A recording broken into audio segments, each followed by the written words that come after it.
Hey PanFM, welcome back to the YouTube channel, and today I'm going to be talking to you about something that I love talking to you about, and that is communication in service-based industries.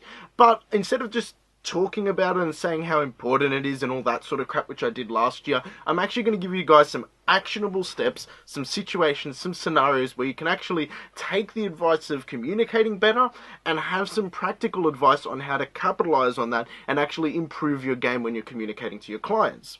So guys, why am I talking to you about this? Well, yesterday I posted this photo on Instagram where I was showing the recall notes I send to my clients. And it sparked some pretty cool conversation, and I thought, well, if this is going to spark some cool conversation, some healthy dialogue, I want to talk a little bit more about it.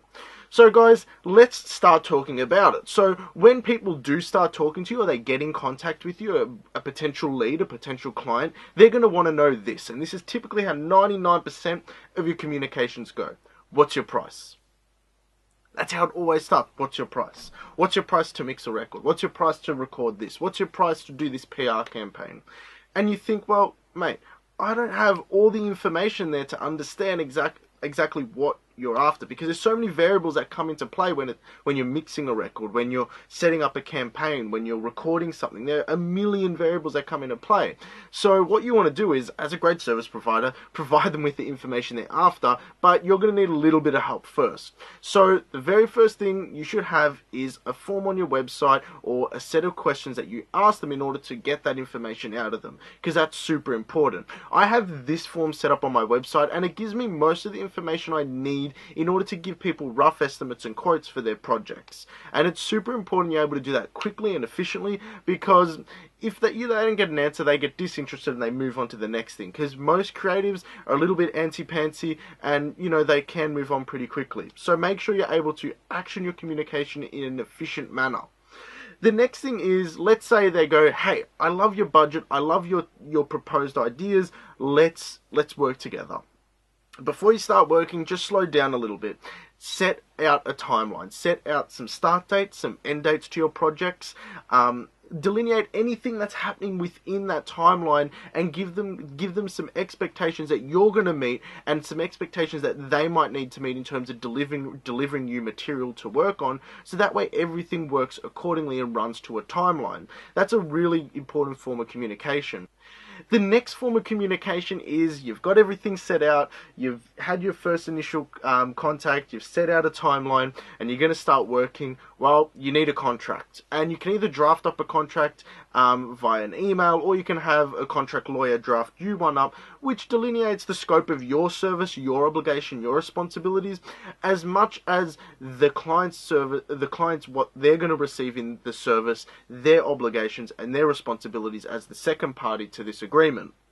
Super important you have something like that in place on projects where there's a little bit of grey area, because if you ever hit a twig, at least you have something to anchor off throughout the project that delineates whose responsibility it is and who's obligated to do what and when. The next form of communication I see a lot of people use and abuse are their email. Now, email is a professional form of communication in my book, and don't treat it as though it's your Facebook Messenger app. Be really assertive in your communications. Start to develop your writing style so you can relay ideas in a very asserted manner. There's nothing worse than when people leave the content of the email open-ended and for interpretation, because that's when lapses in communication or more the way people comprehend what they're discussing lapse. So it's very important you do that. Now, this is the final actionable advice I'm going to give you for communication, and that is feedback. Alright? Right at the very end, you finish a project, you want to give everybody an opportunity to provide you feedback. Now, 99 times out of 100, if you're really good at what you do, you followed your forms of communication from the very start all the way through to the end of your project, and you stuck to everything you had agreed to and that you had communicated with your client, they're going to be really happy. But 1 in 100 times, there might be a particular unique factor that left them feeling as though there were opportunities missed. Give them an opportunity to provide you feedback on that. So that way you can come to some sort of a resolve, and you can not only improve your service, but also help your client either improve the understanding of what's happened or actually remedy what they might be concerned about. It's super important you offer that opportunity. Guys, those are my actionable steps on communication in the creative industries and just working and that's based off my experience working as a mastering engineer and a mixing engineer. I hope it's helped you out. Now, I'm going to be doing more of these videos in 2018 where I give you guys actionable advice that you can actually take and use in your practice. So, if you liked what I had to say, like, share, and subscribe to this video, and until next time, take care.